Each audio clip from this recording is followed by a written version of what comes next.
What the heck is ECQC? And is it something you should attend? Is it something that you need to do? Let's dig right into that. I spent this past weekend in Ohio with Craig Douglas and Brian, one of his main instructors, and want to share my thoughts with you on that. First off, full disclosure, Craig is a personal friend of mine, as is the rest of the men in what they call the ShivWorks collective. So ECQC is, I think, the flagship program for Craig Douglas. Craig, known as South Narc on the internet, has a background as a undercover police officer, SWAT officer, and he actually, something I don't hear him talk about much, he was also a United States Army Ranger.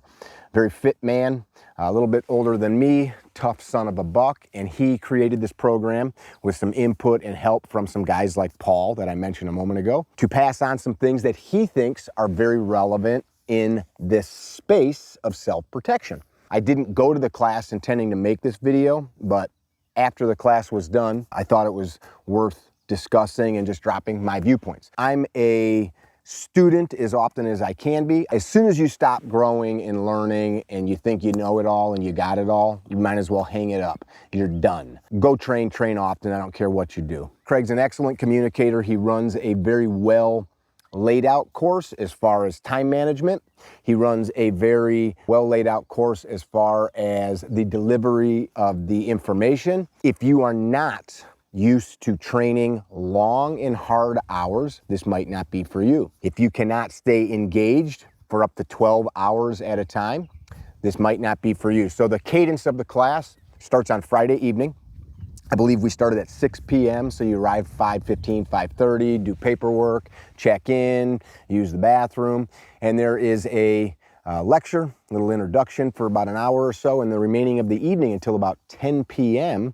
is preparatory work, hands-on work, drilling work, working in the context of being in close proximity to others. So muck is what that's called, managing unknown contacts. And so that kind of sets the stage. So Friday, 6 p.m. till about 10 p.m. So now you're getting back to your hotel or getting home, 11 o'clock, eating some food and going to bed. Back up early because you are back at the training facility for more work beginning at about 8:30 in the morning. So people get back to the range about 8, start setting up targets, get all your gear out, and then you've got a day of instruction on managing your pistol in and around people in a tight confined space. The context of this class is not how to shoot a gun. So do not go to this class. Do not go to this class if you are not proficient with a pistol. What level of proficiency do you need? You need to be able to most definitely use a holster. You need to be able to most definitely manage the muzzle at all times in time and space. You need to most definitely have positive control of that gun no matter what's going on. No, oops, I'm sorry I pointed it at you. You must be completely capable of good trigger finger discipline, and not just trigger finger discipline, but managing the trigger guard, because later on, there might be things that get into the training gun's trigger guards other than your own finger. So don't show up to this course if you don't know how to load and unload and work safely with a firearm to at the very least, a intermediate level of competency, because you are going to be shooting guns shoulder to shoulder with other humans for several hours on that day. So there's a bunch of preparatory work on the range, covering, drawing close, retreating, making space, etc. Some of that stuff for folks might be a rehash or a revisit. That's good. The greatest fighters, the greatest people in the world that do anything don't just learn it once and put it down.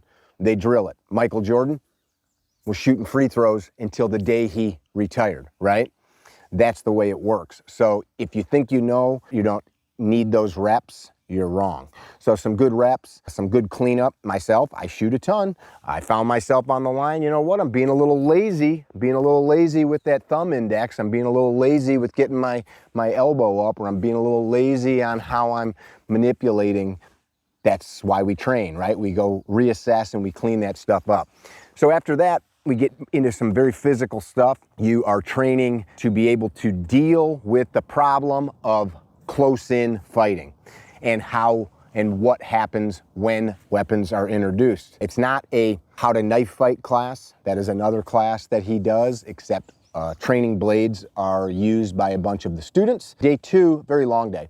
It was probably midnight before I got back to the house, 1 o'clock before I got to sleep, and then back to the range in the morning, ready by 9 a.m. again, a bunch of range work and a bunch more drilling. So here's a question that came up from a friend of mine, runs training for a huge metropolitan police department, longtime SWAT cop, excellent shooter. His name's Chris. I'm not going to give you his full name, but Chris said, I've always been interested. I see the videos for that class. Is it just a bunch of people showing up and basically beating the snot out of each other, or is there drilling? Very important to note this. Probably 90% of the course, 80 to 90% of the course is instructional and drilling. When I say drilling, if you're not a combat sports guy or an athlete training basketball, football, anything like that, 80 to 90% is the drilling of the technique, where you are learning the mechanical movements, the processes. Grab here, move your hand so, position your hand like so on the pistol, step this way. You're learning those mechanical processes for a bulk of the time that you're there. In that drilling portion that I'm talking about, you may be drilling with others, but you're not fighting, right? You're working on the technique and developing the technique. Is there enough time in 3 days to develop a subconscious level of competence? No. What you're doing is being exposed to the material so that you can go back to your home range, to your home training ground, and practice these things until they become subconsciously ingrained skills. The remaining 10 to 20%, we get into live drilling, where there is now some pushback from your training partners. Something to note if you wish to attend this course. If you are not a good training partner, it won't go well for you. What's a good training partner? A good training partner understands this. I am here as a student to learn, and I need the rest of the people here to help me. I need bodies. I need people to touch me, push me, yank me, and mock a fight, right? In return, I need to do that for them. So I need to be engaged. I need to be safe. I need to be caring enough about them to be a good opponent, a safe opponent, and I expect the same in return. Here's where the wheels fall off. People watch these videos and they go, in real life. Well, it's not real life. It's training, right? It's not real life. So unless you're willing to get shot in the guts and stabbed in the face to train, you must simulate certain things. So case in point, folks will see this stuff and they say, in real life, somebody could come out of the weeds. In real life, a meteor could fall out of the sky right now and land on my head. We are isolating training movements based on the reality of what people see in the world. Who's people? Subject matter experts, right? Craig's a subject matter expert. Paul Sharp, who I've mentioned a few times, is a subject matter expert. Larry Lindman's a subject matter expert, so on. Cecil, Chris, and the late William. So those guys together kind of came up with we think these things are important. What will help you if you have even a few months of solid jiu-jitsu, wrestling experience, you're going to do better in the class. What do I mean by better? I don't mean better like you're gonna beat up your training partners. I mean better in the having an understanding of what some of these movements are. What is a tie-up on the neck of a person? How do you properly do an arm drag? So if you're already exposed to some of this stuff and you have those skills, showing up, if you know how to do an arm drag, or you know how to create a frame on an individual, these will not be completely new concepts. And instead of now concerning yourself with learning the grappling concept, now you can instead take the grappling concept that you already have a baseline of skill with and plug it in to this weapon-based environment. That's not to say that you won't go. There's a few things that I learned, and I've got tons of room to improve in grappling, but I've been training jiu-jitsu on and off for years.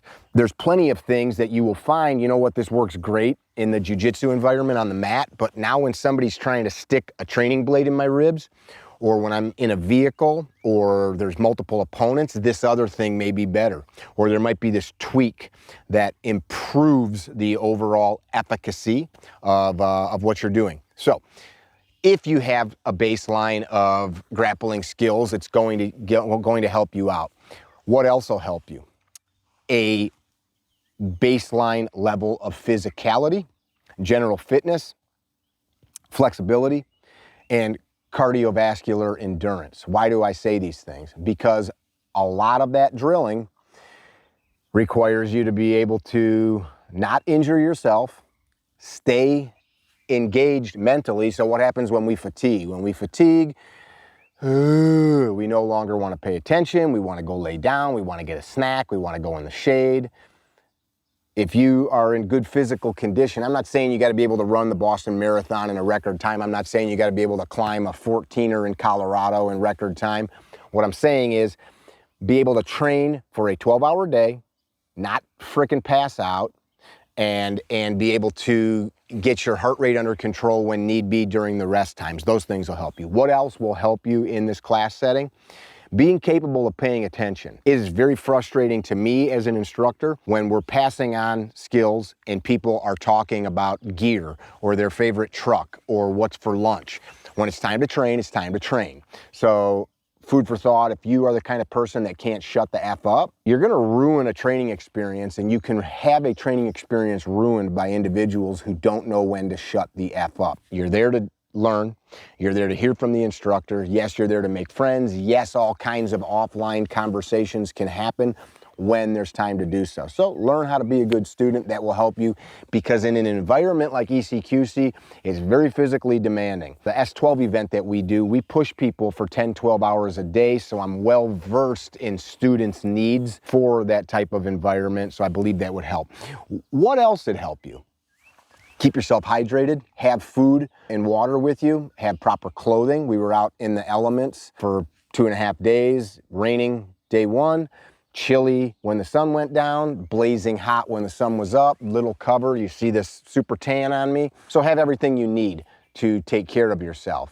If you are not used to that type of physical activity, monitor your urine output, not being a joker. If you're not peeing enough, you're not drinking enough. So saw a couple guys not feeling good from that. Some additional takeaways. People use courses like this to validate their skills. I don't have any input on whether or not you should or shouldn't do that. But if you've been training jiu-jitsu for 3, 4, 5 years and you show up to a course like this, you're gonna run into individuals that have no grappling experience. It is natural that you're gonna mess them up. That does not necessarily mean that you are going to be able to beat up anybody that is out in the world that's giving you problems. So I wouldn't show up to an event like this thinking I'm gonna come and mess people up. I'm gonna come and validate my skills. Not that you can't do that. What are you validating? My gear? Is my holster position advantageous for a good draw stroke from some of these positions? Is the knife, and you're gonna have an analog training knife, right? You're not training with a real blade, so you get a knife that mimics your real knife. Can I draw it from wherever it is and bring it into action? Does my gear fall off of me? Did my belt fail? Did my holster snap apart? Did my holster get ripped off of me in training? The validation of stuff like that. Are my shoes too slick? Did I find that in all these different surfaces we were moving around on, my shoes are too slick? Do the clothes that I choose to wear not aid me in good body movements? Does my tight skinny jeans not let me to get a frame in to be able to push a bad guy away from me? Then we start to talk about some of the things I already covered. Is my level of cardiovascular output, my physical strength, endurance, etc., going to allow me to fight with aggression, with tenacity for a minute and a half? That's a lot of energy. I mean, that's not like doing bench presses. That's like doing sprints with kettlebells in your hands. And if you've never done that, it's an eye-opener. Do you need this course? I think that if you have developed some gun handling skills, I think if you have the time and initiative and you want to go deeper, yeah. I think you should definitely go check out this course. I think that you should go with an open mind. I think that you should go and find out where there's limitations. I mean, sitting through this course, I could see guys that I know that are black belts in stand-up arts and in grappling arts that would get stabbed and shot over and over again based on how their martial art works when there's real weapons at play. That's eye-opening, and it's based on the totality of real-life scenarios, real-life information. Craig weaves in not only a bunch of his own life experiences, but some experiences of close allies and friends of his. And it's usually not just one or two things, right? We don't base a whole training program because this one thing happened, but when you see patterns, that's important. ShivWorks, they sell some cool tools, clinch pick and some other punch daggers that Craig and his group of guys have pioneered some of the techniques on and the designs on. You can go to his website and buy that stuff. You can check out some of his other classes. He trains a bunch of government agencies. He trains a bunch of LEO agencies. And in my opinion, one of the more articulate instructors. This space, we're not teaching people how to make cakes. We're not teaching people how to set tile. These things are being passed on to save life. And ultimately, if these things are used correctly, people may be permanently injured and or die. We take this stuff very seriously, and there are plenty of people in this space that train these martial concepts of fighting with guns, with hands, with knives, etc., because it's sexy, it's cool. They're not qualified to teach this stuff, a lot of people. They're not engaged, not just mentally, but in a holistic manner where they fully have a deep and broad concept of what's happening. Make no mistake, when you go to this course, you are going to get 110% from Craig and Brian and anybody else that I know that he has teaching the material. Excellence would be the word that I would pass on. I talked about this with some of the students and I thought about it on my way home. Is that excellence that Craig and Brian and his people exude, is it there because he just wants to do a good job? Maybe. My takeaway is this: it's there because he's going to lay his head down at night and know I gave these people the very best knowledge that I have available to help them win should that day ever come. I gave them everything. I tested everything I could. I laid it all on the table. I didn't leave anything back in the storage trunk. I gave him everything I have. That matters.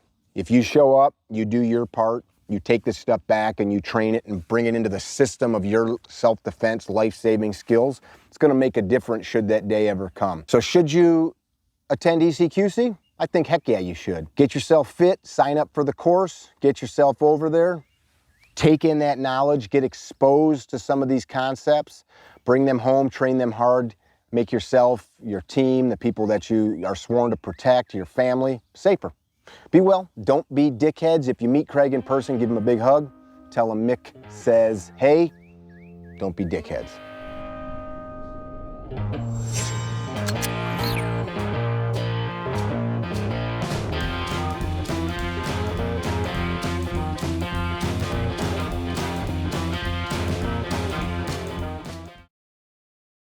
Hey, if you train with a firearm, if you carry a firearm, if you teach people firearms, the barrel block, you should get one. We keep a whole bucket of them in our range trailer. Quite simply what it is, it blocks the barrel, just as the name states, and at the end is a cartridge molded into the plastic. In this case, it's a 9mm. So they come in different calibers. You just install it right into the barrel, plugs the barrel up, makes it completely inert. It's orange so everybody can see it. Of course, when using it, you're still ingraining good habits of muzzle discipline and trigger finger control. And then it comes with a magazine follower block, which allows the student to practice things like manipulating the slide, manipulating the magazine without the follower locking the slide to the rear. Super simple, super easy to use, made in the USA. You saw how easy I put it in. That's how easy it comes out. And they come for rifles as well. Check them out, Barrel Block.